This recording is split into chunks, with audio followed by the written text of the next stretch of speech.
Alafia, Ashe, Ashe. Funga Alafia, Ashe, Ashe. Welcome, my friends, I greet you in peace. Welcome, my friends, I greet you in peace. With my brains, I welcome you. With my words, I welcome you. With my heart, I welcome you. See, I have nothing up my sleeve. Funga Alafia, Ashe, Ashe. Funga Alafia, Ashe, Ashe. Welcome, my friends, I greet you in peace. Welcome, my friends, I greet you in peace.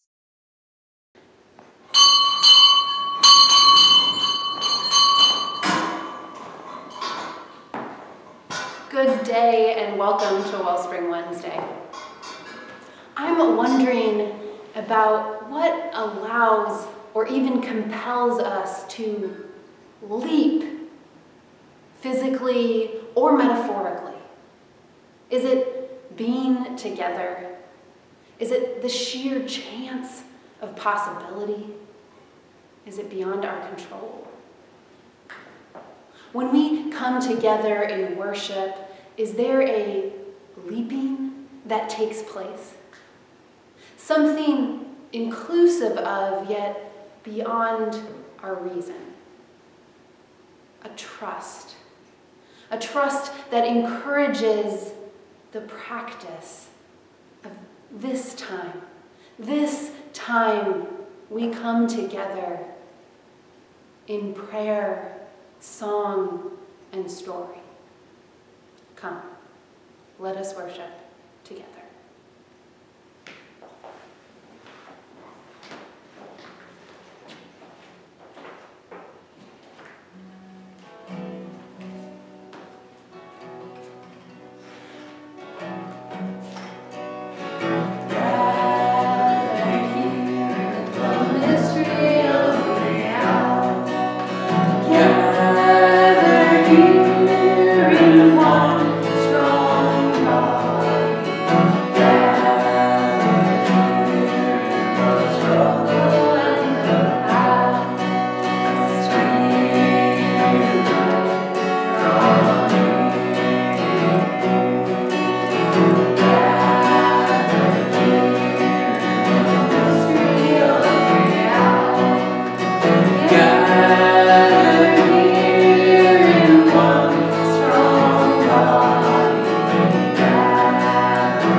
Each week we come together to share what's on our hearts and listen to the joys and sorrows in our community.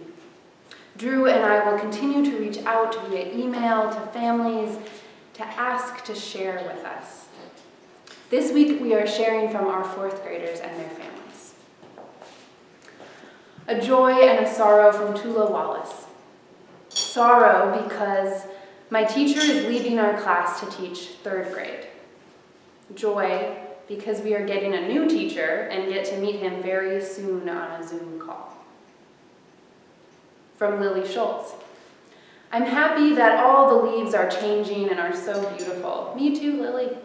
Another joy is that I'm celebrating my 10th birthday this week. Congratulations, happy birthday. Yay for double digits.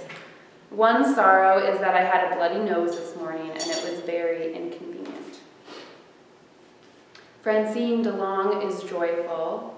She got a fish and sad that she scraped her leg falling on her bike. Logan Kittuck joys include having the week off of school and being able to spend it with his grandpa. How wonderful. From the Darst Rice family, our joy is we're thankful for the opportunity to travel and mountain bike together this week. Our sorrow is we're sad that we had to leave our dog Griffin behind. And let us pray together. We are grateful to hear what is on the hearts of our families and youth. We are grateful to be trusted to receive one another's stories, celebrations, and burdens, knowing how intertwined they and we are. Yes, let us recognize the hardship of saying goodbye, missing one another, having scrapes and bruises, and living in a world of failed promises and wavering hope. And yet, Spirit of Life, still we come together in relationship to celebrate the changing of the season, the beautiful colors and warm sunshine, meeting new teachers, honoring all of our teachers, for birthdays and pets, time for adventure and family, especially our grandparents and children, and the possibilities still awaiting us, the hope that bubbles up, whether we'd like it to or not, while listening to our youth. In joy and sorrow, may we continue on together well. May it be so. And amen.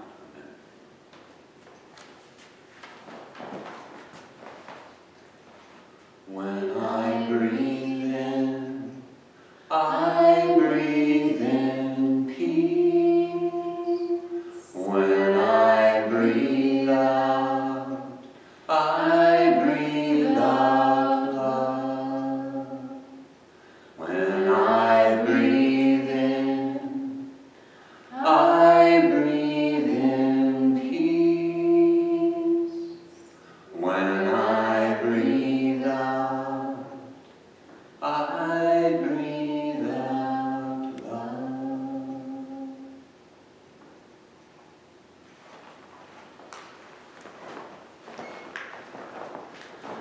So, have you ever watched someone do some amazing physical feat? Something where they put their body and themselves into, it seems, great danger, doing something unbelievable, upside down, flipping around, and they nail it. You know, I'm thinking like Shaun White, the Olympic snowboarder, or Gabby Douglas, the Olympic gymnast. Time and again, you see them put their bodies upside down, do these amazing things, and they nail it. But have you ever seen that and then thought, how do you practice something like that? How did the first time go? Would I be willing to take that kind of jump, that kind of move into something where I think I'm probably going to fail at it the first time. I'm going to hurt myself, right? There's a lot of things like that we do, and not just physical things, right? There are things like imagining speaking in front of hundreds, or going to a new school, or taking a test even. Some of these things that it feels like, I don't think I'm going to be able to do this without more practice. And it takes, at that point, a leap of faith. So that brings me to a story about a little kid named Richard who grew up in Oregon in the 60s. And Richard was an athletic sort, and he loved track and field. He loved to run, he loved to throw. What he really loved is he loved to jump. He liked the pole vault, he liked the long jump, he liked the high jump. He said as a little kid what he loved is he loved those few moments of himself flying through the air, where he would imagine himself being a bird, or more likely a rocket pilot, flying through the air, feeling like in that moment it was all just there, as beautiful as it could be. So, growing up as an athlete, he was decent, and his coaches liked him. They found him coachable. He was a good teammate. But what he wasn't a superstar. See, a thing that happened to him was a thing that happened to a lot of us when we were in our teens. He was growing up kind of gangly. So gangly means his arms were long, and his legs were long, and his big head was sitting on a long, thin neck. And the worst thing for a track and field guy is what happened is his feet got big. not like giant clown feet or anything, but still kind of big. And, you know, really for an Olympic athlete or for a track and field athlete, big feet weren't necessarily what you wanted to have, particularly in the high jump. So at that time, in the 60s, the way the high jump was done, if you can think about this, the contestant would stand maybe, I think it's like 10 feet away from the pole, which would be standing at around 5 feet, something like that. And they would take a quick burst towards it, come right before it, and then leap. And they would leap like Superman. Hands out, head up over. They'd jump up over as high as they could. And then their head and their shoulders and their arm would start coming down because, you know, gravity. And at the same time, they'd be kicking up their feet and get over and land. And they'd try to land on their hands or try to somehow land on their feet, which very seldom happened. And you know what the problem was, right? The problem with this? Your feet, right? And his big feet would come over, he would jump high, and his big feet would hit that bar and knock it down. And so it happens. But he was still pretty good.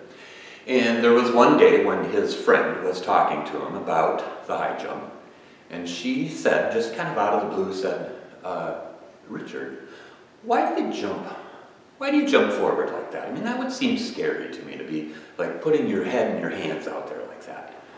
And Richard said, he laughed and he said, well, you have to jump forward. I mean, number one, I mean, that's the way it's done, right? And the other thing is, like, you have to, like, see where you're going, right? You have to see that you've cleared the bar, and you have to see what's coming in front of you so you can catch yourself.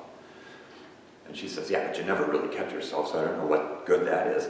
And really, it also seems strange to me because if I'm running and jumping, if I'm running around and jumping, I jump feet first. Don't people jump feet first? Isn't that what you always do? And he thought, crazy, doesn't know what she's talking about. But on the other hand, something went off in his head. And he couldn't forget this. And so that day, when he went to track and field, the first time he ran up to he got to the high jump, and he got himself ready, and he ran. And he got to that point, and he jumped, and he threw his feet up into the air as much as he could. He got way up there, his body up, laid out. And then gravity happened, and he came down, he smashed into the bar that went across, knocked it down, bent it up, hit the ground hard, oof. Well, a coach who was right there spotting came running up and said, Richard, what in the world are you doing? That was crazy. What are you doing? Are you hurt? And Richard said, I'm a little hurt, but how high did I jump? And the coach stood back and he looked at where the bar was, and he said, good Lord, you jumped about 6 feet tall. Now 6 feet was amazing, right? High school kids didn't really jump 6 feet. That was kind of like the bar of what you really wanted to get to. And so they thought that was amazing, 6 feet, crazy, but it was like dangerous and you didn't clear the bar at all. And Richard said, I gotta try it again. And so for the rest of the day, he tried it over and over again. And time after time, he was getting up to 6 feet, 6.5 feet, clearing it. But of course the problem is that his body wasn't moving forward. It was just jumping up and getting incredible height, but he wasn't moving forward. Crazy thought. What if I jumped up and threw my front half forward so I had some momentum? Coach looked at him and said, but that would mean you'd be backwards and you'd be upside down and you wouldn't see where you were going, and your head and neck and everything would go over first. And Richard thought, but it would work, right? I mean, I could work. I know how to jump. I know how to bring my legs up. I know how to move and twist. This is crazy, but I know how to do it. And luckily, his school was using the new thicker foam pads that were starting to be in vogue. And so they said, I don't know, Richard. I don't know. Well, he tried it. He tried it. And there was born a new way of jumping. And he cleared the bar, got his legs over, throwing himself backwards, head up in the air, not seeing where he was landing. He landed on his back. He was okay. He had jumped over 6 feet. So that spring, in his high school track and field season, he set school records. He set a national high school record, jumping 6.5 feet. Amazing. No one wanted to try this. Only Richard tried this. People looked at him and said, "You are crazy." Parents of kids said, "You're not trying that. That is nuts." But Richard was doing it and he was succeeding. He went on to college where he set NCAA records, still the only person doing this. And then he went to the Olympics in Mexico City. And you might know this whole story actually, because Richard, whose last name was Fosbury, invented what became known as the Fosbury flop. And using the Fosbury flop, this backwards leap of faith, Richard jumped 7 foot 4 inches, almost 10 inches, or no, almost 4 inches higher than the previous world record. Coaches looked at this and said, "Illegal!" They looked at the rule books, it wasn't illegal. People were afraid to try it. But after that success, it became something people said, "It works. We need to try it." And the Fosbury flop is how it's done these days. So that leap of faith, imagine how amazing, how scary, but he kind of knew this can work if I try.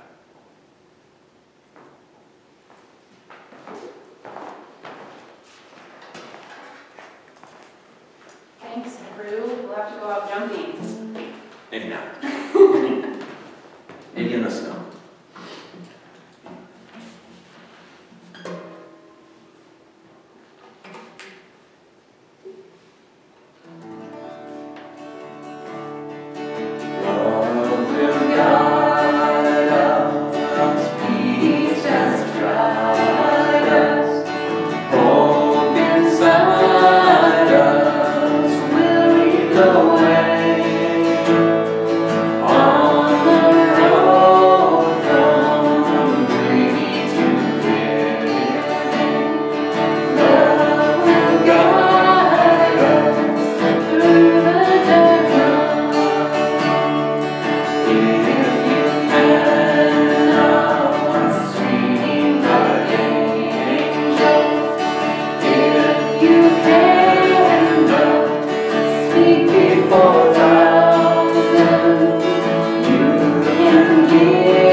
Taking that leap.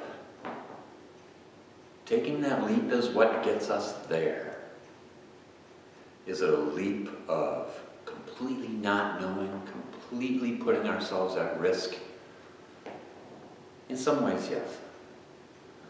But in other ways, when we think of what we know what to do, how we know to be together, how we know to trust, how we have tried these things, and if we put ourselves forward in that leap of faith in ourselves, faith in each other, we will fly.